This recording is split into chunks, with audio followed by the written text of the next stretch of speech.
Hey folks, real quick before we start, I want to plug something. On March 31st, that's tomorrow, if you're listening on the day this episode comes out, Nintendo World Report is doing a 6-hour charity stream to benefit the Video Game History Foundation, an organization dedicated to preserving video games. We're calling it the Super Mario Farewell Tour, as Nintendo plans to pull the plug and murder our favorite jumping plumber the very next day. I'll be there for most of it, as will Matt and many other NWR staffers. We'll be playing Super Mario 3D All-Stars, Super Mario Maker for Wii U, Mario 35, and even Fire Emblem Shadow Dragon and the Blade of Light. All of the fun starts at 6:30 EST on twitch.tv/Nintendo World Report, and we hope to see you there.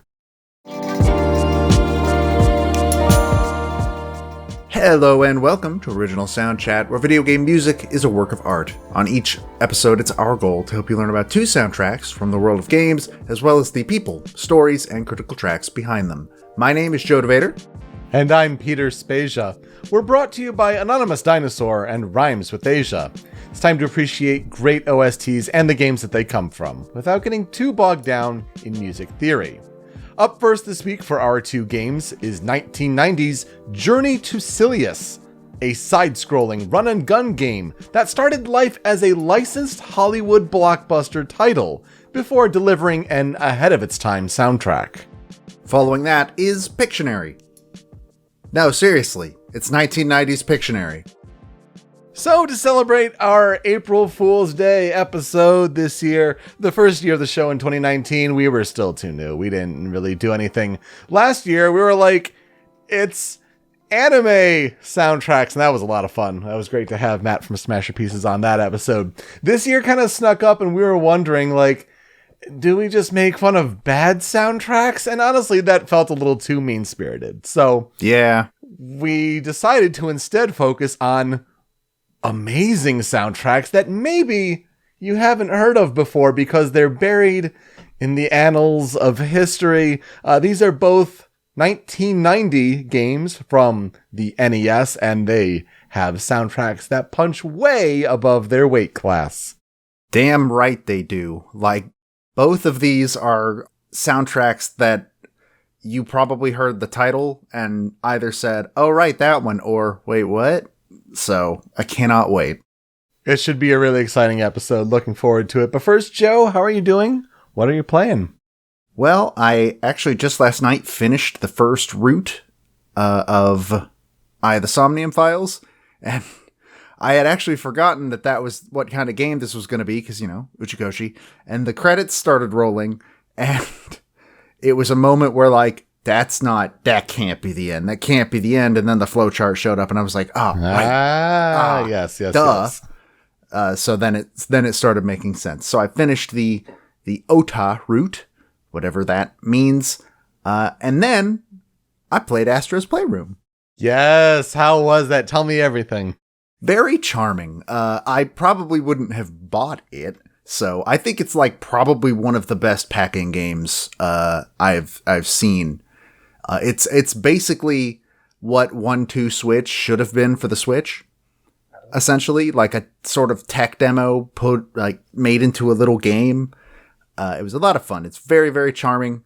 All of the little references I did, upon your advisement, go watch a video of like all the dioramas and see which ones I missed or which ones I couldn't immediately identify. Like Detroit, I didn't identify that one at all. Like, and then you look at it as like, oh, right. My favorite one, though, is Knack. That one is hilarious.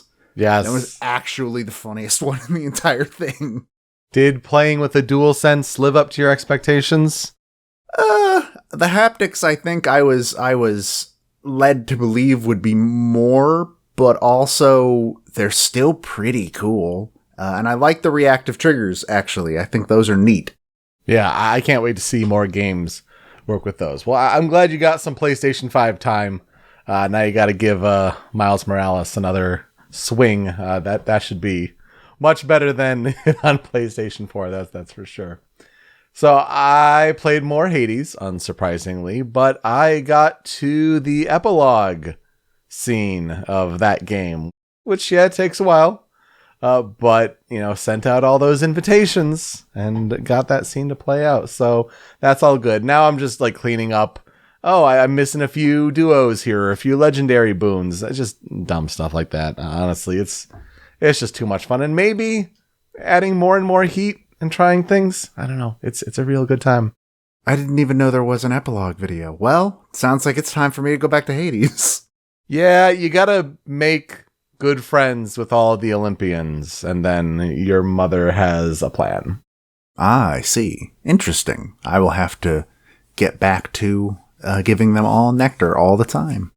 Basically, yes. Absolutely. Well, let's touch up on some composer follow-up news quickly. It's going to be an award-themed installment here this week as, the game industry moves on and composers that we've covered on the show continue to do great work. But for this one, let's talk about 2 award shows. One just happened as of time of recording. The other will be happening in about a month. Let's start off with first the BAFTAs. The British Academy had their Games Awards show hosted just today as of time of recording. We noted this in a previous episode because in their Best Music category, the nominees are Ghost of Tsushima, Hades, The Last of Us Part 2, Marvel's Spider-Man Miles Morales, Ori and the Will of the Wisps, and Sackboy: A Big Adventure. Our consensus best soundtrack of last year, Final Fantasy VII Remake, is nowhere to be seen among these nominees, and at the time we were very, very confused. And the winner is Marvel's Spider-Man Miles Morales. Credit and congratulations to John Paisano and team, but it's a great soundtrack, obviously, for it to be nominated, but that's a surprise. Yeah, that's, I think, the only place it won that award. I personally would have given it to Hades, but I ain't going to take away their good moment. They won. John Paisano did a very good job on that soundtrack. I don't like it quite as much as the original Spider-Man soundtrack, but I still think it's very good. Yeah, great piece of work nonetheless. And then for Best Game, the nominees: Animal Crossing New Horizons, Ghost of Tsushima, Hades, Half-Life Alyx, and The Last of Us Part 2. The winner of the BAFTA for Best Game is Hades. So, yeah. Coming off of last week's episode and all my gushing just now, it wins Best Game. It won 5 BAFTAs, the most of any game at the awards show. It also won Best Artistic Achievement, Best Game Design, Best Narrative, and Best Performer in a Supporting Role. Logan Cunningham winning that award. So, yes, kudos and credit to Hades and Supergiant Games. It's super cool. This just further solidifies my feeling that we're still going to be talking about Hades 10 years from now as one of the better games that's ever been made. Meanwhile, we have another show. This one hasn't happened yet. It happens on April 22nd. That is DICE. The nominees were announced today, I believe, correct? Recently, at least. It's been a few days by the time you're listening to this. Yeah. So, nominated for music composition, you have Carrion, Ghost of Tsushima, Little Orpheus, Ori and the Will of the Wisps, and The Pathless, which, again, no Final Fantasy VII. No Hades, even. Right? It's a weird collection of nominees, but I'll be interested to see who wins. Yeah, I think if I had to pick one from all of that, I'd probably go The Pathless, but I could see any of those taking it out at that point. Let's go, Ori! For Game of the Year, the nominees are Animal Crossing New Horizons, Final Fantasy VII Remake, Ghost of Tsushima, Hades, and The Last of Us Part 2. That's not a super surprising crew. That seems to be generally the 5 that show up most of the time. Yeah, and I think honestly it could go anywhere between Last of Us Part 2 and Hades, or they could just make a statement and be like Animal Crossing New Horizons because pandemic. I don't know, hard to say. Yeah, this could go any way with DICE. If I was a betting man, though, I'd say The Last of Us Part 2. Mm-hmm. That's where I would put my bets, honestly. Yeah. Finally, the play-at-home games are now available for free on the PlayStation Store. We talked about that on the last episode. Go get them. Add them to your PlayStation account.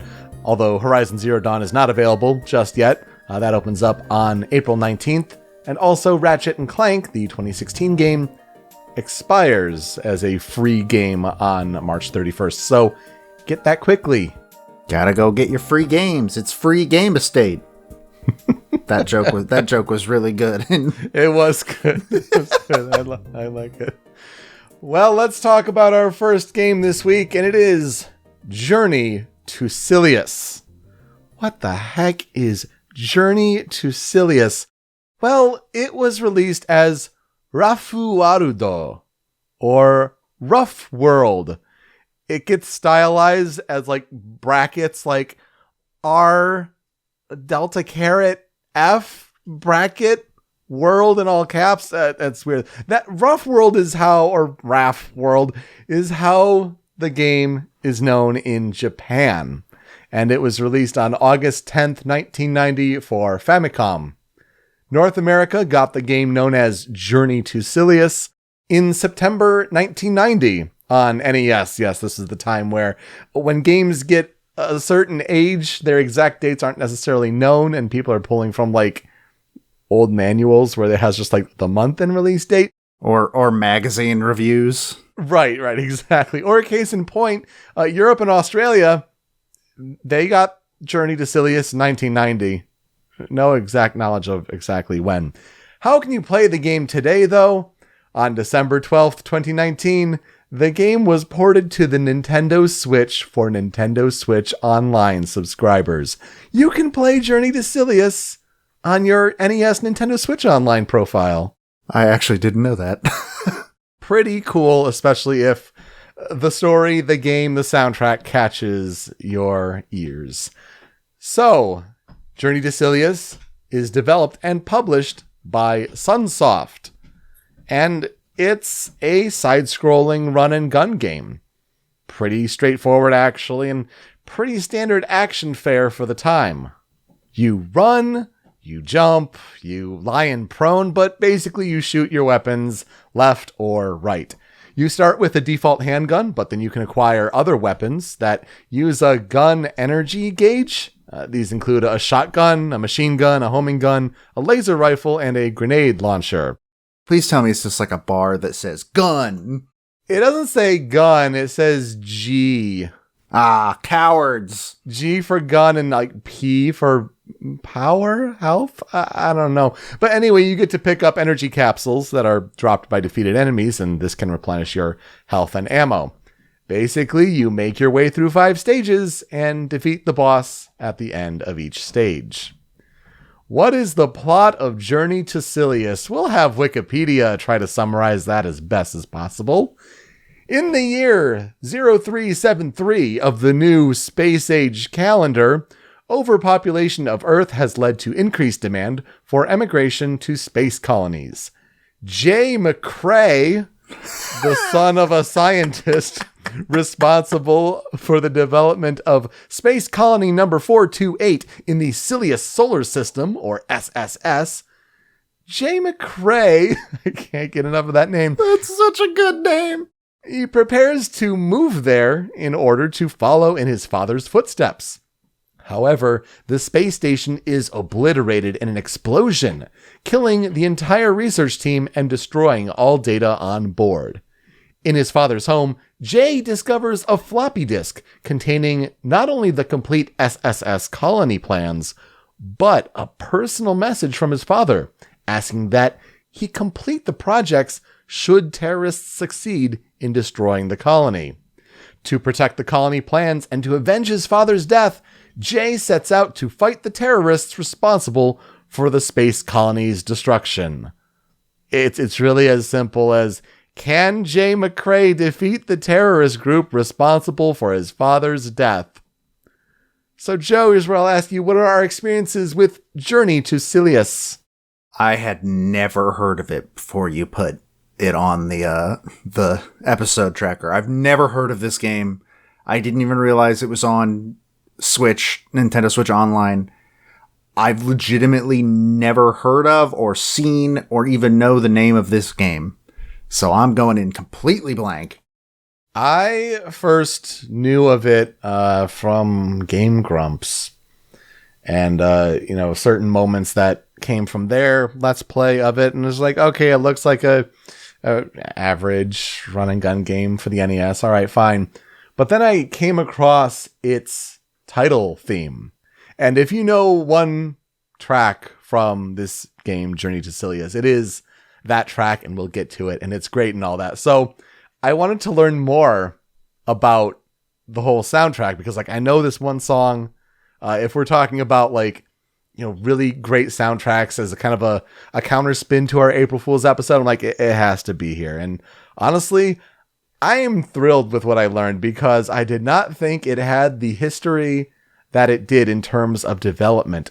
See, because what we now know as Journey to Silius was originally conceived as a game based on the 1984 film The Terminator. Yes, it started as a Terminator game with development beginning in 1988, 4 years after the film. It was even highlighted in Nintendo Power and trade shows like the Western Consumer Electronics Show in Las Vegas at the time. Like there's a video with like an announcer voice talking about the Terminator and how great this video game from Sunsoft is gonna be. And it's like it's for what CES ultimately became, like the Consumer Electronics Show in Las Vegas. Okay. But it was originally going to be a Dragon's Lair styled adventure game. See how the film can be brought to video games with the latest graphics and basically play interactive cutscenes, like, you know, that Dragon's Lair game in the arcades. It'd be, you know, based pretty loyally on the plot of the film. Yeah, this was not possible on the NES due to its memory constraints. So the entire game was scrapped, and Sunsoft turned it into a platformer, and it focused the plot on the future war with humanity and Skynet and all that, not based on the original Terminator film plot. Well, because the game changed so much, and it's not based on the plot of the movie anymore, the movie license was revoked. And so Sunsoft did not have the Terminator property anymore. So the game got rebranded as Operation SSS, which you can imagine they had to change that name because a couple reasons. Just a few. Eventually, they changed the game to Rough World, for at least starting in Japan. I found it especially interesting, like when you're talking about, well, why did that film license get revoked? There was a whole write-up on Gaming Alexandria, which was fascinating to read, and where a lot of this information came from. But I found this interesting quote. The team had to originally adhere to some severe restrictions in making the game, dictated by the license holder, Creative Licensing Corporation. The Terminator could not die at any time other than at the end of the game, just like Arnold Schwarzenegger's robotic character in the movie. And there could be no enemy characters other than the Terminator in the game. So the licensing team had these really strict restrictions, obviously, and because the NES couldn't replicate the interactive real-time adventure like a Dragon's Lair, yeah, everything got kind of blown to bits. A producer for Sunsoft named Hiroyasu Eguchi, he came up with the name Journey to Silius for the Western market, but he apparently died in a car accident a few years after the game released. So no one got to ask him why he chose that name. And so overall, the knowledge just seems to be lost to time. That's unfortunate. Yeah, I really wanted to know why, but I guess we won't know. The player character in the North American version of Journey to Silius, for what it's worth, has his head exposed. He's like this guy with this kind of orange hair, but the European and Japanese versions give him a helmet. So that seems to be one of the main aesthetic differences, I guess, between those different versions. That's a weirdly specific... What? Okay, sure. Maybe they wanted to give him more of a character instead of like Helmet Guy J. McCrae. Joe, I think we both found it interesting when we're looking at like reviews for games from 1990, just how far game critique has come. Boy, yeah. For me, ended up finding old scans that people have archived of Electronic Gaming Monthly and GamePro, and just fascinating to see how these magazines, these serials, handled their game reviews. So EGM in particular broke their scores out into 4 categories, with a 10 as the max, and Journey to Silius averaged about a 6 or 7 out of 10 in each, with a total of 25 out of 40. GamePro, meanwhile, had 5 categories, and Journey to Silius averaged about a 3 or 4 out of 5 in each category, so a total of 17 out of 25. You extrapolate that to any Metacritic score, it doesn't look as good, but definitely was seen at the time as like, it's average. Critics generally enjoyed the music and the graphics for the game, but overall, the gameplay wasn't pushing any boundaries, wasn't really trying anything new, and the difficulty was average. So they were like, oh, I guess, prime players, may think, is it worth to play this one? Because it's not so difficult. And this goes back to the whole thing of like, does the game need to be hard to have it be worth your money, et cetera, different views on games at the time. As far as the legacy of Journey to Silius, as I mentioned, it's remembered today mostly for its soundtrack. That's honestly why I'm bringing it to the show. But as far as like licensed movie games like Terminator, Radical Entertainment made a game based on the 1984 film The Terminator in 1992 that this big historical write-up said, quote, for some reason, end quote, did not have such stringent restrictions on how to portray the Terminator and the only enemy and had to die at the end, etc. But I think it's important to note that in 1988, when this development started for the Sunsoft game, the Terminator was the only film in its franchise. See, Terminator 2 didn't arrive until 1991. And so when Radical Entertainment makes this game in 1992, you'd think it'd be more timely to make a Terminator 2 game, and here they are making the Terminator game. So that may be why the restrictions were kind of loosened, I guess. But very interesting just to see that, oh yeah, it's a Terminator game, and they wanted a Dragon's Lair adventure, but the NES couldn't do it. Therefore, we get Journey to Silius.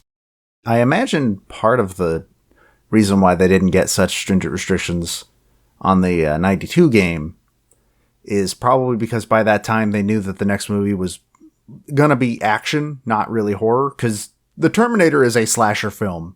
Mm-hmm, yeah. Like 100%, just the slasher has a gun instead of something else. But like Terminator 2 then, famously went in, and now it's an action movie, and sure Arnold is the good guy, and et cetera, et cetera. So maybe that has something to do with it. I don't know. Wouldn't surprise me. That's a good theory. I like that. So the composer for the soundtrack to Journey to Silius is Naoki Kodaka. Naoki Kodaka was born in Aichi, Japan. No info on when he was born. He first learned to play the piano during his early childhood, but he quit formal training at age 7, finding that he preferred to play popular music. He would later resume his classical studies in high school, but would go on to major in composition at the Aichi Prefectural University of the Arts. Following his graduation, he would work on producing music for radio and television, but he also spent a lot of his spare time in arcades. He was a big fan of games, and that led to one of his senior classmates, one of his senpai, to introduce him to Sunsoft, and then Sunsoft ended up hiring him as a video game composer. So while working at Sunsoft, Kodaka would usually compose songs on traditional sheet music and then give it to the sound programmers to translate the compositions for the NES. And they would receive feedback from Kodaka on how the songs should sound. He says, quote, I didn't refer to the sound programmers as engineers, but rather performers whose musical instrument was the computer. And so it was a really collaborative effort at Sunsoft, finding different articles that talked about like how much of a back and forth it was. And it wasn't necessarily like Kodaka getting all the credit. Like it was a lot of them trying to really make the most of music on the Famicom or NES. Kodaka eventually retired from game music composition in 2002, and he became a professor at Nagoya College of Music, where he teaches composition, arrangement, and production. He would also later join the faculty at Daido University, where he teaches music theory and computer-based music. So yeah, now he's a professor of composition. That's another theme that these two games have, being that their composers are now retired from games and in a completely different industry. That is really interesting. So Naoki Kodaka did a whole bunch of music for Sunsoft, like a whole big discography, but some titles that stood out were, of course, Journey to Silius, Batman, the NES and Genesis versions of the Batman game. That's another theme, because my guy also did the two Batman games. Interesting. He also composed Blaster Master, Gremlins 2, The New Batch, the Albert Odyssey series, Super Fantasy Zone, Spy Hunter, Fester's Quest, Platoon, and many more. So when it comes to the historical development research for Journey to Silius, Naoki Kodaka composed the music with the Terminator in mind. Like, that was the insight going into the project. That's what it was composed for, with that kind of intensity. It wasn't composed with Rough World or Journey to Silius. Like, it was going to be music for a Hollywood blockbuster game, The Terminator. And it also uses, apparently, the 2A03 sound chip on the NES instead of the later VRC6 sound chip. That's the sound chip with more channels on it that a lot of 8-bit games today, like Shovel Knight, try to emulate. So you even think it's the older sound chip on the NES, and this is what it's going to sound like. I can't wait for you guys to hear it, because what the team at Sunsoft did, see, most NES composers would generally use the digital channel for sampled drums and then use the other channels for melodic content. But for Journey to Silius, Kodaka, with the programming assistance of Nobuyuki Hara, Shinichi Seiya, and Naohisa Morita, they used the digital channel for a sampled bass line instead of drums, and then used the triangle channel for a kick drum. They also created some kind of reverb effect through software coding. So really, it was a whole team effort that went by the motto, make the Famicom sing. And boy, did they. Let's get to the 5 critical tracks for Journey to Silius. And we'll have to start with that song, Title.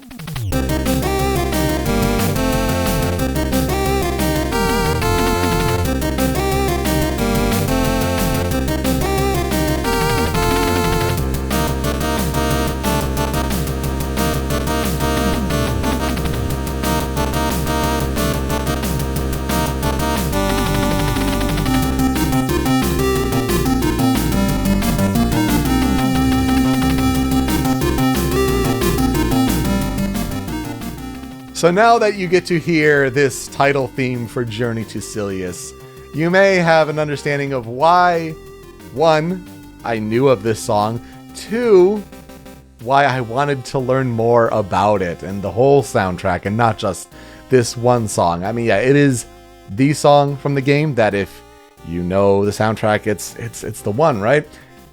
I think it's important to note that for a title screen song on NES, this is a 1 minute, 17 second musical loop.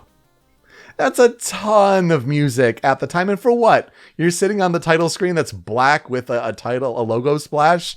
Like, it's incredible, honestly. Now that you get to hear how the channels are shuffled up a little bit compared to how other NES songs sounded at the time, I think it's notable that the bass, for it being sampled on that digital channel, it almost sounds Genesis-like.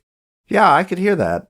It's almost like it's pulling like the 16-bit music of Genesis back into old 8-bit sound chip on NES. It's insane this track goes places. It's just a fantastic composition, overall piece of work, and it shines. The Famicom sings. Yeah, the Famicom sure does sing. That bass, it's just got like a crunch to it. It feels a little more substantial than other bass parts on other soundtracks for the NES. So yeah, I agree. It's very Genesis-like, and bass is like, I think, the only part of the Genesis that sounds better than the Super Nintendo. But this is really, really good. And also, it's just the title screen. What the hell? Yeah.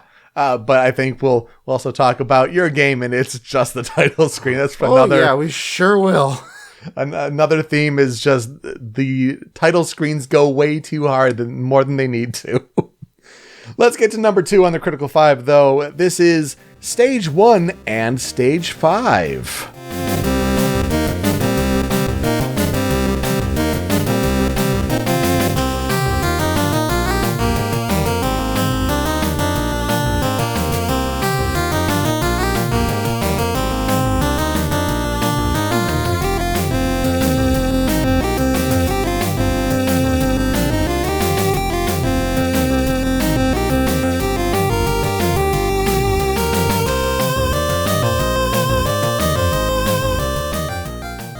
So it's not entirely different than the title screen, which is good. I mean, kind of continue the overall feel of the music. But also, I just imagine this as your intro stage. Like, your first taste of gameplay. Granted, the gameplay may not be pushing any boundaries and things like that. It may be your standard side-scrolling action fare. But this music to it in 1990 on NES, and then it's so good that they use it again for the final stage. I mean, my goodness, this is really, really cool. And you're not just getting happy little music as you learn the basics of the game. Like, no, you're thrown into the meat right away, and it's super cool. So, like, this song sounds like something I'd hear in an indie game being made today, like one of those that's trying to be like, this is what you remember the NES being, not what the NES is, except this is on an NES? What? It's so good, and I think you're right. I mean, I'm sure composers today that tried to emulate that 8-bit era remember a soundtrack like this that tried to accomplish so much, and yeah, it really tried to tap into that, and it's just amazing to see what was being done actually at the time in the moment with the technology, with programming on a sound chip. I mean, just fantastic. But we're going to change it up a little bit as we go into number 3 on the Critical 5. This is Stage 2.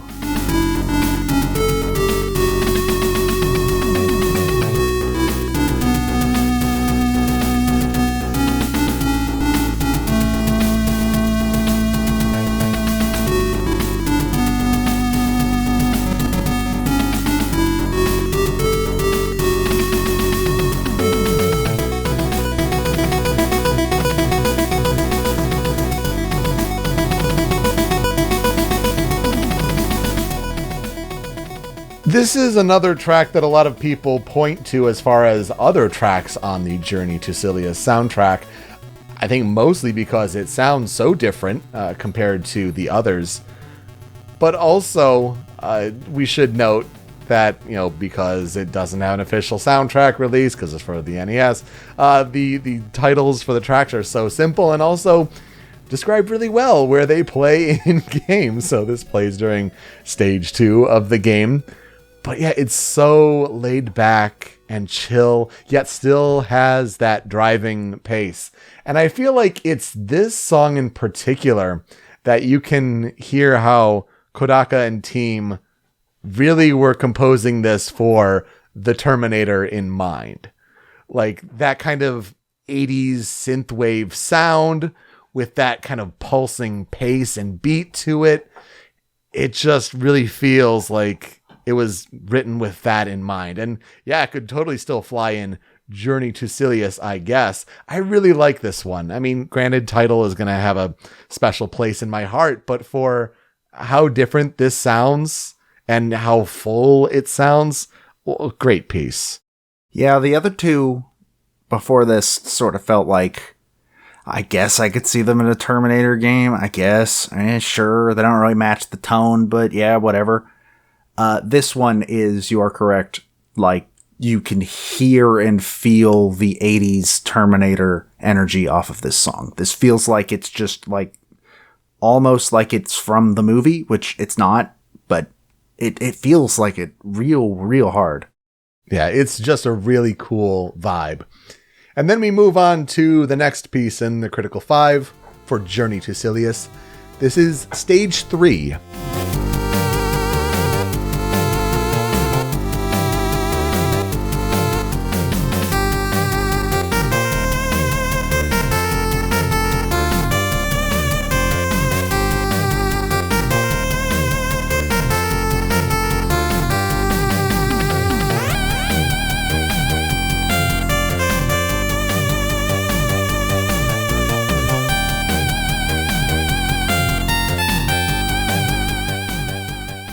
Okay, now we're back to, like, NES action stage.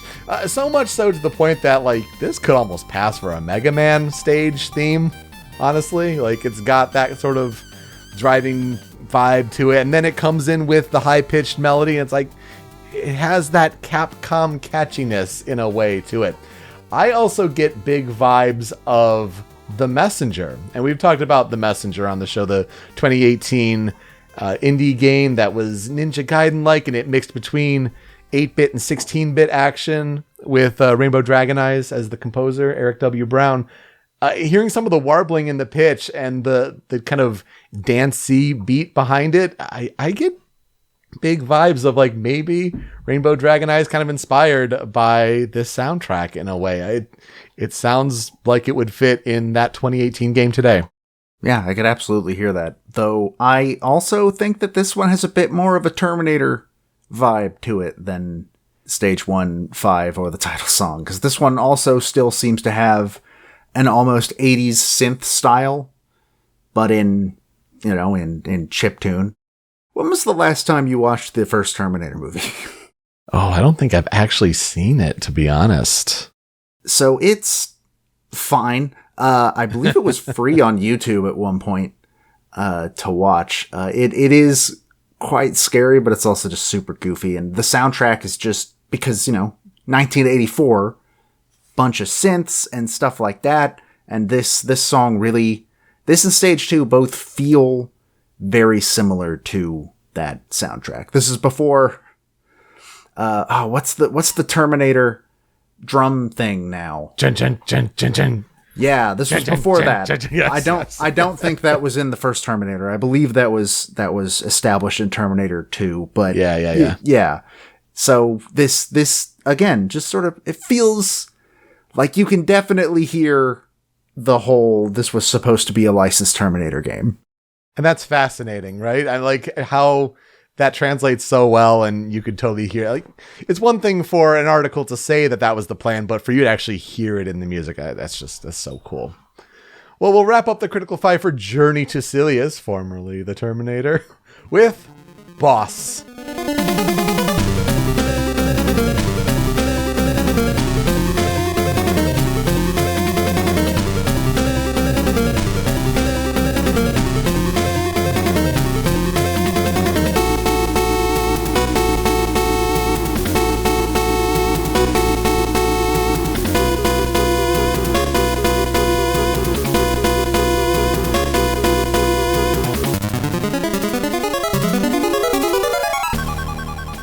And you gotta have a good boss fight theme on NES, right? I feel like the instrumentation does a great job with building up the hype for the fight really well in the beginning, and it's great with tension tones. Bum, bum, bum, bum, bum, bum, bum. But at the same time, it's not doing too much on melody. And so I feel like other NES boss themes at the time are more memorable today.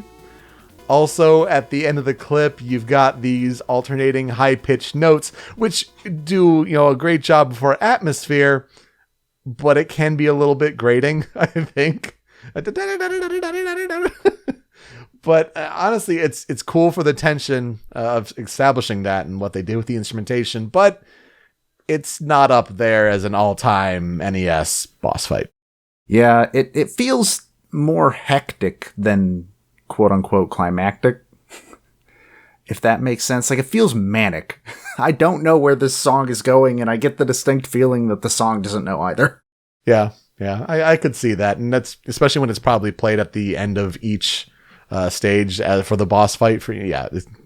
It's just doing tension work instead of like building up to a final boss encounter. So it's interesting to see there. Let's get to a couple tracks on the cutting room floor, though. You may notice a stage is missing. Yeah, it's stage 4.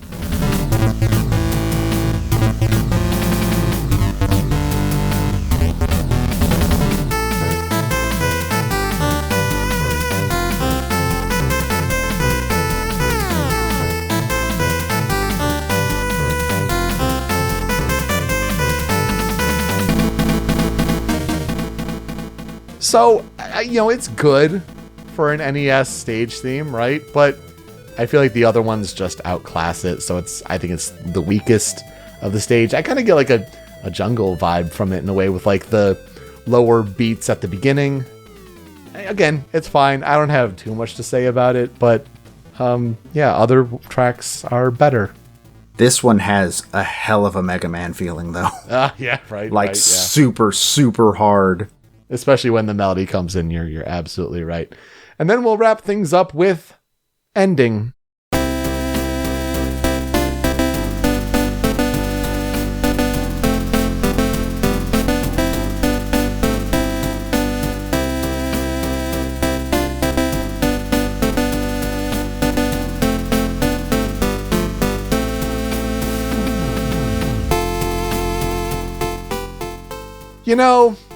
I feel like they put so much creative energy into these other pieces, the team at Sunsoft, led by Kodaka. So much spent, and then here's the ending theme. It sure is an ending credits fanfare march. Like, you ask for like, what do you think that sounds like on the NES? It sounds like this. It honestly, it's this. And it's honestly here because this is the last non-jingle on the soundtrack. There are only 7, full-length pieces in the game, and so this wraps things up. I cannot imagine for the life of me this song being in a Terminator game. That doesn't make sense. Sure, I guess, but yeah, this is the one that's like the most, no, I can't. This doesn't fit in any way, shape, or form. Nope. It almost makes you wonder if they had another piece planned and then they're like, we gotta somehow scrap it and like let's spit something out as fast as we can. Let's like literally do a cut paste from something else in the past. Like it kind of has that vibe. That's really interesting. What will I never forget about this game? I've never played it. Well, now that it's on Nintendo Switch Online, I probably should. I could have if I weren't too busy playing Hades, I guess, but I love learning about the fact that it was a Terminator game and it's rough world in Japan. And then it gets this name that nobody knows why it got this name. And then there's this banging soundtrack. I mean, just incredible stuff here for the NES, the Famicom. I love learning all that stuff. It's one of those things that's like, it makes me feel good to do this show and learn that kind of stuff and build my overall game knowledge repertoire. See, it is a super, super deep story about how this started as a Terminator game. And all I can think of now that we have finished this section is, hey, why isn't the Terminator in Dead by Daylight? I mean, obviously the answer is probably because Arnold Schwarzenegger's likeness costs a lot of money, but that would be a real cool, because I was thinking like, how would a game work where the Terminator is the only enemy, etc., etc.? How could they do that on the NES? And the only thought I came up with was like, what if it was something along the lines of Zelda, a Zelda dungeon, and the Terminator just sort of shows up every once in a while and you have to try to escape him. And then I just thought of Dead by Daylight. Put that in Dead by Daylight, please. Well, and I was going to think about like, what about a game like that as a concept overall? Well, we've got Nemesis Resident Evil 3, it's kind of the same thing, right? Mm-hmm. Nemesis, sort of pyramid head. Not really, though. It's Mr. X. Mr. X is the real good example, I think, that would probably be close to the Terminator. A lot of potential there. Oh, yeah, for sure. It's really interesting. And yeah, now you'll think Journey to Silius when it comes to that. Well, before we talk about our next game, we like to transition and talk about a fan remix or cover of a song from the game. And look, it'd be really easy to do the title theme. And, a lot of metal guitarists doing that, right? But I found a synthwave cover of that Stage 2 theme. And using, actual, full synths and, a real full sound that wasn't restrained by NES sound chip, things like that. And it sounds super cool. So over on the YouTube channel Ball and Paddle, they have this cover that they call Cyberchrome. Please enjoy this, and we will be right back.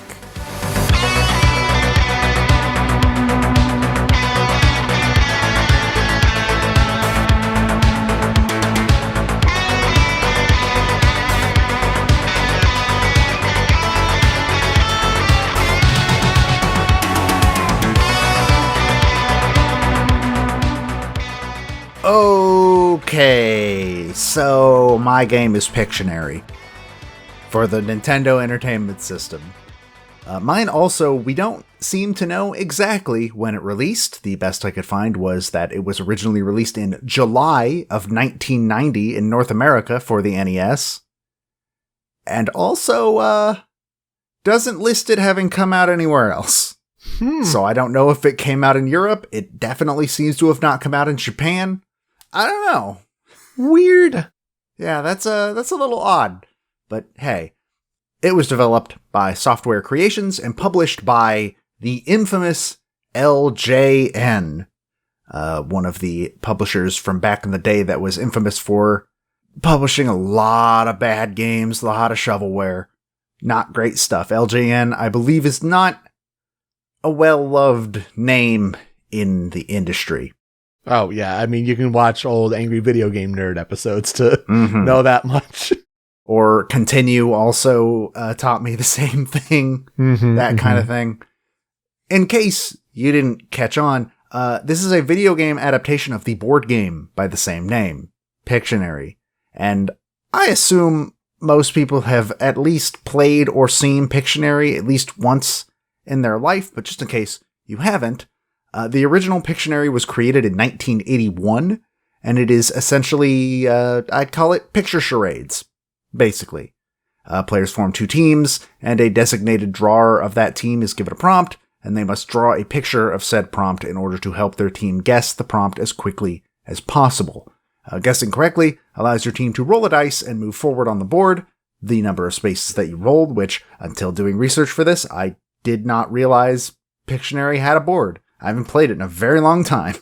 Yeah, that's a good point. Oh my gosh, I played it when I was a kid, but until then, yeah, you can just draw pictures and do charades. Wow. Yeah. Never thought of it that way. And obviously, the first team to make it to the end of the board wins. And this is literally essentially just a video game version of that. You can draw using the great NES directional pad, which must be great. But it has also a regular game mode. That's literally what it's called on the menu. That can be played with only 2 people or against a CPU. And basically, you play a series of mini games that slowly reveals part of a picture, and then you have to guess what the picture is of. And you, I think, get more points depending on how much has been revealed or something. There are also options for the computer choosing the prompts, or a designated drawer chooses the prompts themselves. I really don't have anything else. It's even the description of how the gameplay works on Wikipedia isn't great, which is weird because it's Pictionary.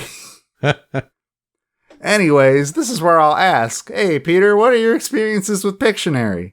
I have experience playing Pictionary and charades and doing Pictionary like charades in Cranium and other things like that, but zero knowledge of the Pictionary video game for NES. Yeah, I've also never played the Pictionary game for NES. I think I probably played Pictionary back in elementary school, and I don't think I've ever played it again. Ever. It's one of those classic board games, but like, I don't play a lot of board games, so... Yeah, true. It's like Clue. Everybody's played Clue at least once. Right. Yeah. But when was the last time you played Clue? Like, that kind of thing. Or Monopoly. Nobody wants to play Monopoly. So, yeah, I've never touched this NES game. I learned of it through Continue. I mentioned them earlier. And then also, my roommate Ben kept saying, like, this you should do this. You should do this person and this soundtrack that's, like, weirdly good and should not be as good as it is. So, here we are. I'm finally appeasing him 114 episodes into the show I know he doesn't listen to. So, if you're thinking, Joe, how much information could you possibly have found about the development of the NES Pictionary game? Well, I have a surprising answer for you. Just kidding. Nothing. There's nothing. I did learn one fun little fact, that the game has programming to prevent forbidden words from being used as team names or prompts, or guesses even. The forbidden words include, I guess, George Carlin's 7 Dirty Words, as well as words that describe certain parts of reproductive anatomy. You can't say those things. Funnily enough, though, apparently people have discovered loopholes in this programming, being the fact that ass space hole is flagged and you can't use that. But if you make it all one word, it's not. Oh, well, okay. And it goes through. And they say, no, I'm just drawing a chocolate starfish. Funny you say that. Anus is also one of the banned words. Wikipedia made sure to mention that one. And just, that feels like a weird oversight with the other word. Whatever. It was a different time. Nintendo certification. Who knows? Right. I don't know. So, Pictionary for the NES. You mentioned that I also had found some weird goings on about how reviews work back in those days. The only review I could find was from Nintendo Power, who gave it a 3.75 out of 5.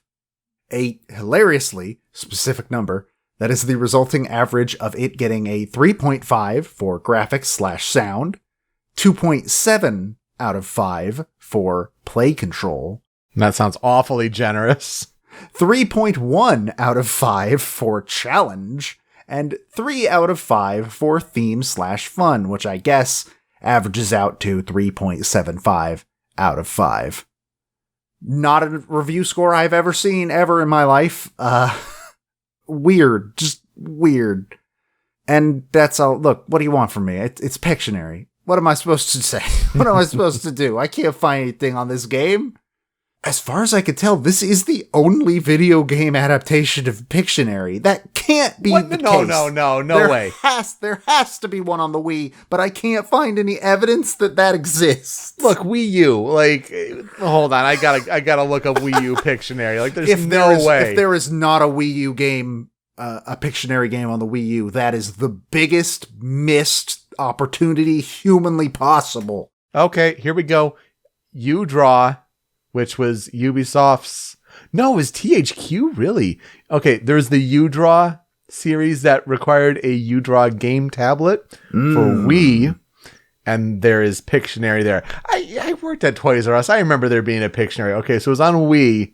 There had to be some Wii U adaptation, right?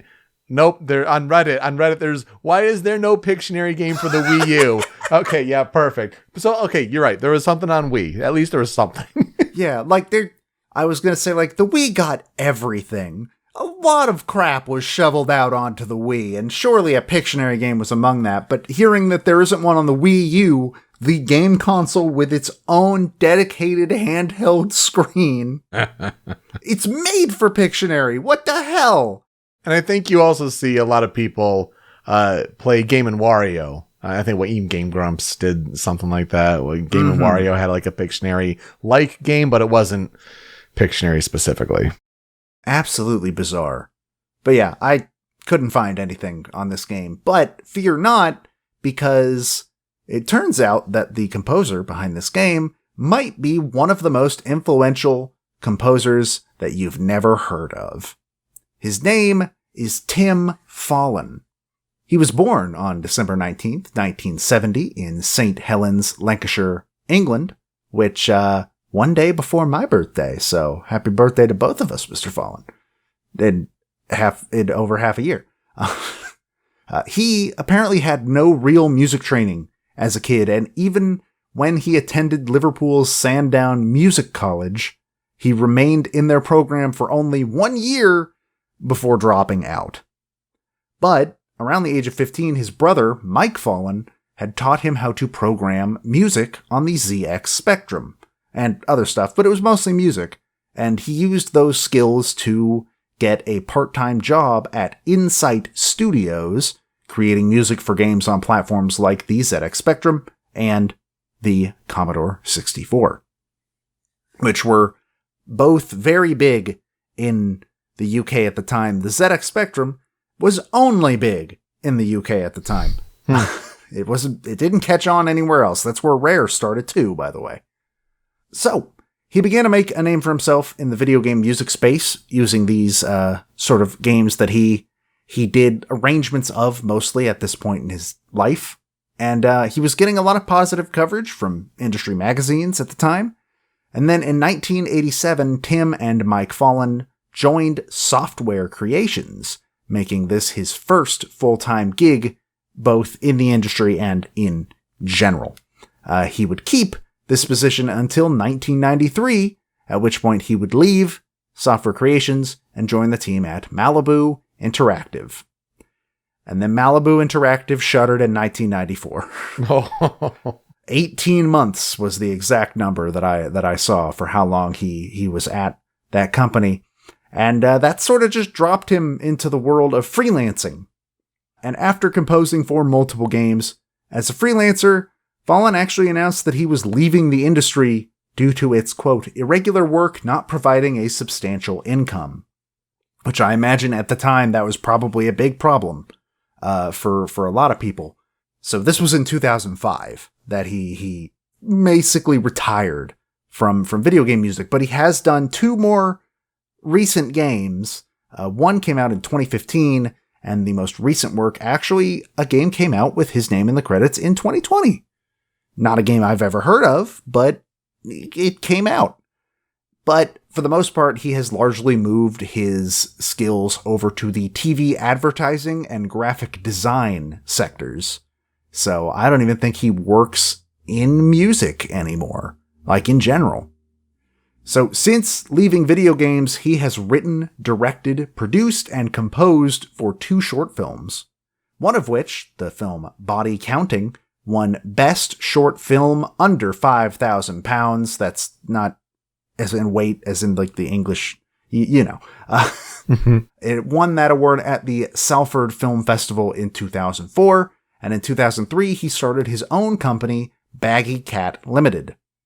He describes his philosophy on game music as being more atmospheric than melodic, which is really weird considering the era in which he was working. Because atmospheric and melodic is not something that I generally associate with the NES. Chiptunes don't do atmospheric very well, but his goal was to make music that, quote, did not engage your intellect. He felt very strongly that video game music has to be something that can play while you are doing something else and it is not taking up all of your attention, which, I mean, yeah, that's the hardest part of doing music for a game, I feel like. He found himself usually frustrated by the limits of chip-based platforms, specifically saying that he considered the act of creating music on a computer as silly, because the sound chips on platforms like the Spectrum at the time, they weren't made for music. They were just made for sound effects and nothing else. And so when you try to shove, the square peg into the round hole, it doesn't work super well, and I imagine that was probably very annoying.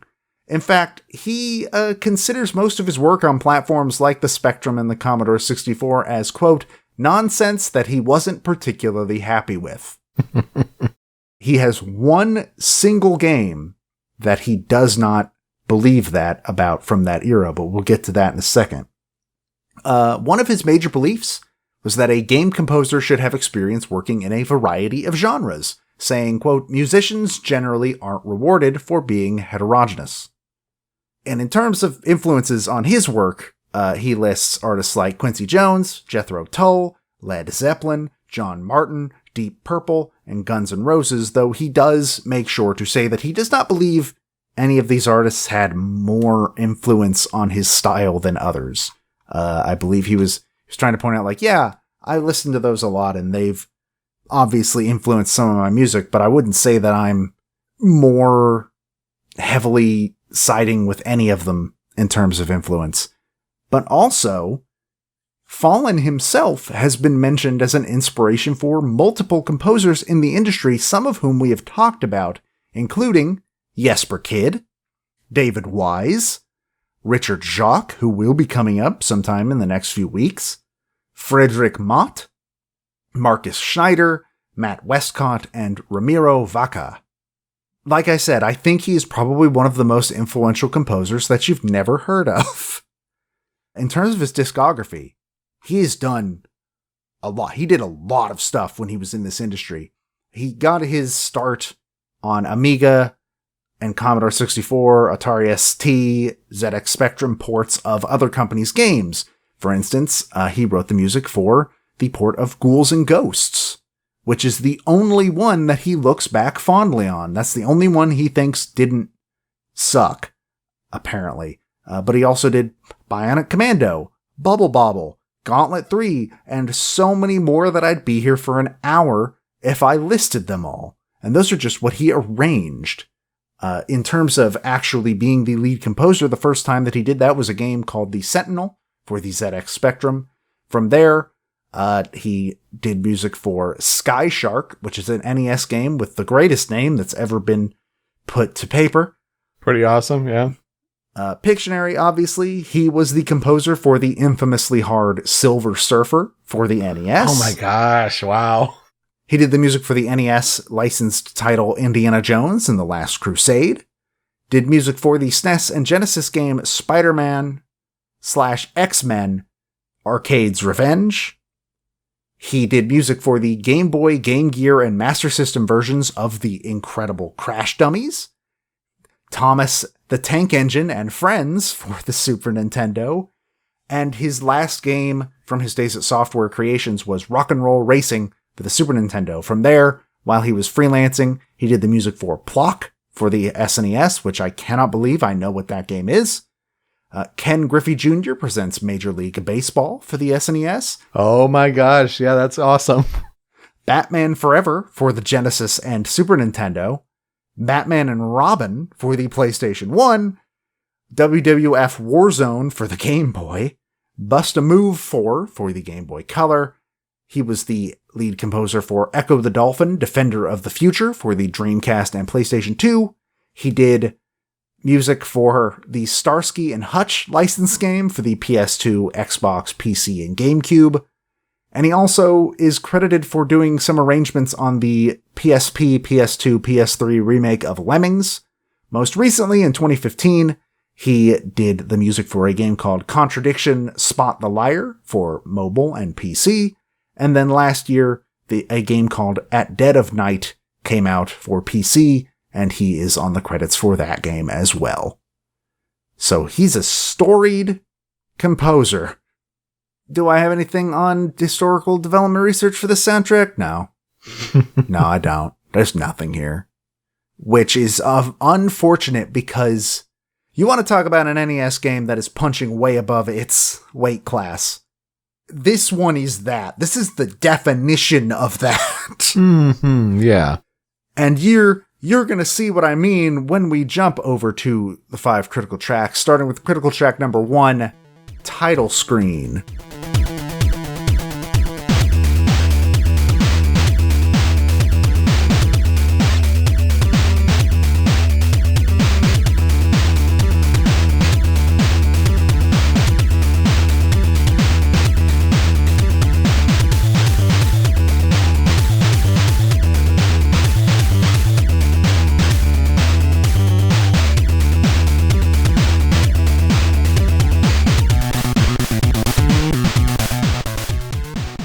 Hey, Tim? Tim, it's just Pictionary. You didn't need to go this hard. This feels like something that I would hear in an action game or a racing game, not Pictionary.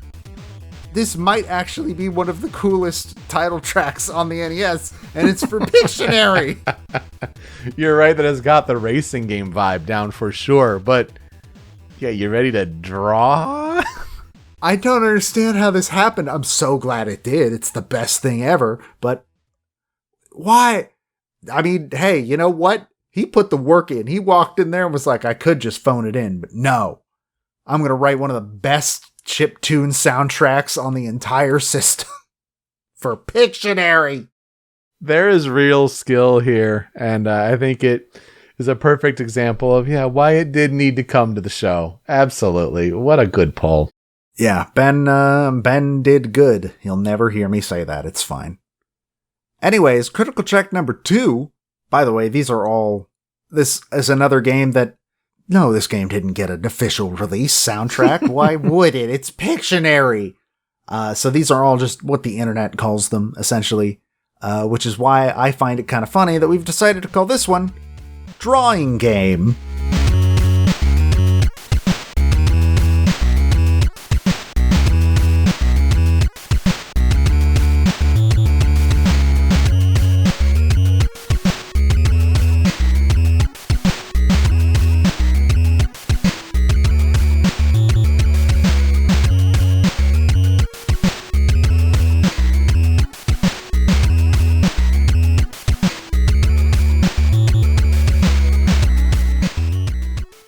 Now I know what you're thinking.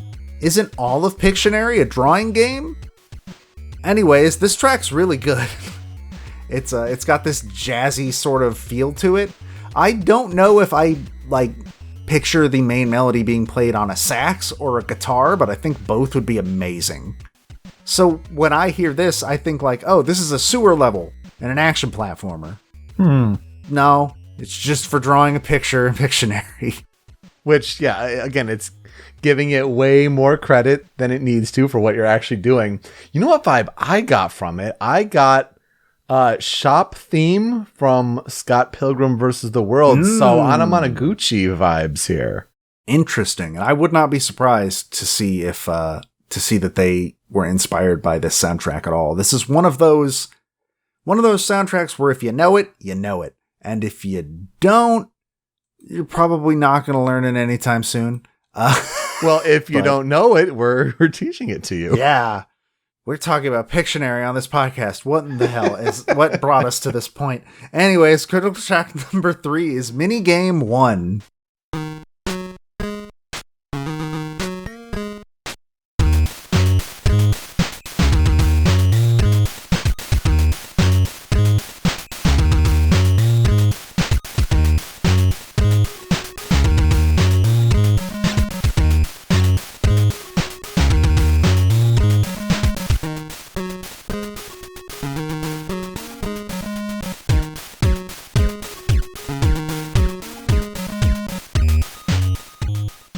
I don't know, I think this one might be my favorite. This feels like a level that takes place on a city street or something. And I don't know what else to say. This song's really good. It's got a hell of a bass part. Super, super good. It starts simplistically. It's got some weird no, like dissonance in the higher pitched parts of it. And it just builds and builds and builds.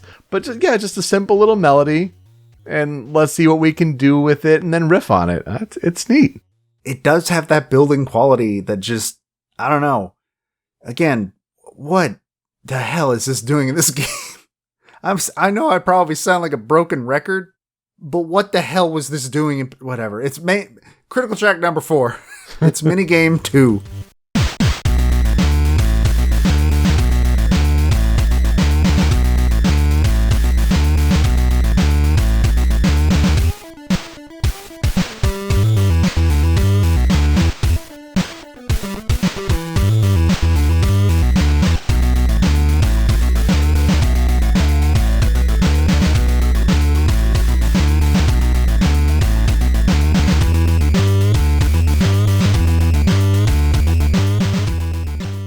This one is also really, really good. It kind of just goes. Like, that's the easiest way I think I can put what I see here. It's got some more jazzy goodness in there. And honestly, if anything, this soundtrack has taught me that jazz translates pretty all right to 8-bit. Though it could also have like a rock. Depending on what the instruments would be outside of the chiptune, it could be either one of those, I feel like. Yeah, it's neat to see the expression be portrayed like this, and I almost would want to see like how is it laid out in MIDI form, like on that kind of sheet music. In a way, that'd be really interesting. I could have seen the last piece being like, okay, mini game, but this again, you're going way hard for a mini game. Yeah, a mini game in Pictionary. Anyways, Critical Check number 5 is Move Piece.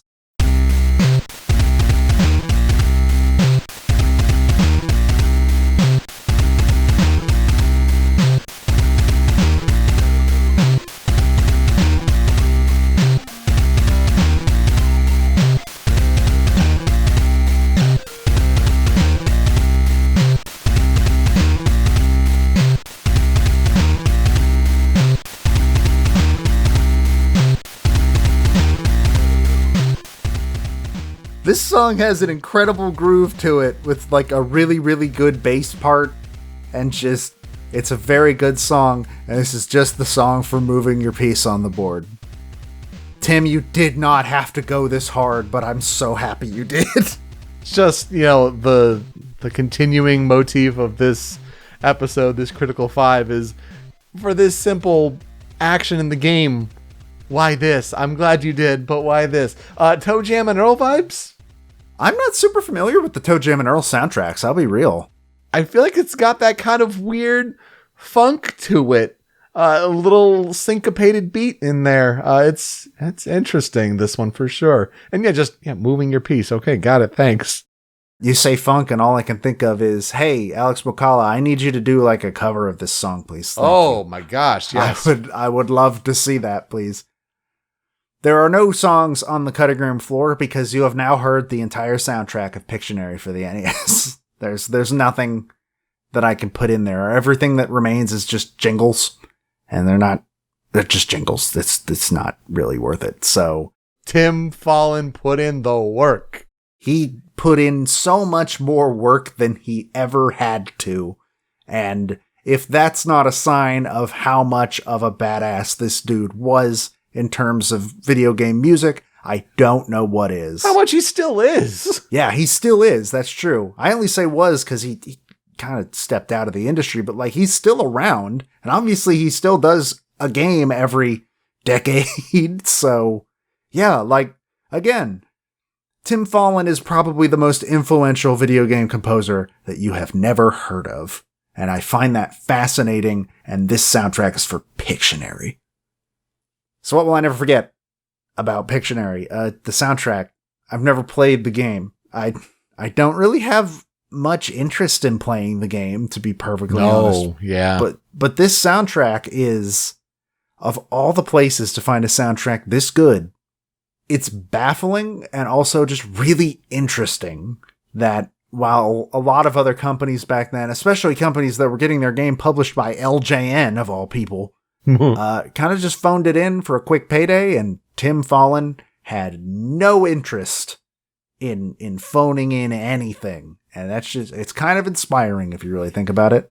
Yeah, it just shows his integrity, honestly. And you're right. You can't, be lazy and just kind of phone in your work. If Tim Follin did this for Pictionary, just incredible. Thank you for bringing it to the show. Thank you, Ben, for recommending it. I feel like I may have heard that title theme once upon a time, but to be reintroduced to it is an utter delight. And then the rest of the tracks, my goodness. The funniest part about Ben having been the one that suggested this, when I told him I was doing it, he first said, "Yay!" And then he scrunched his face like, "Why? Why this one?" And I'm like, you're the one that said I should do it.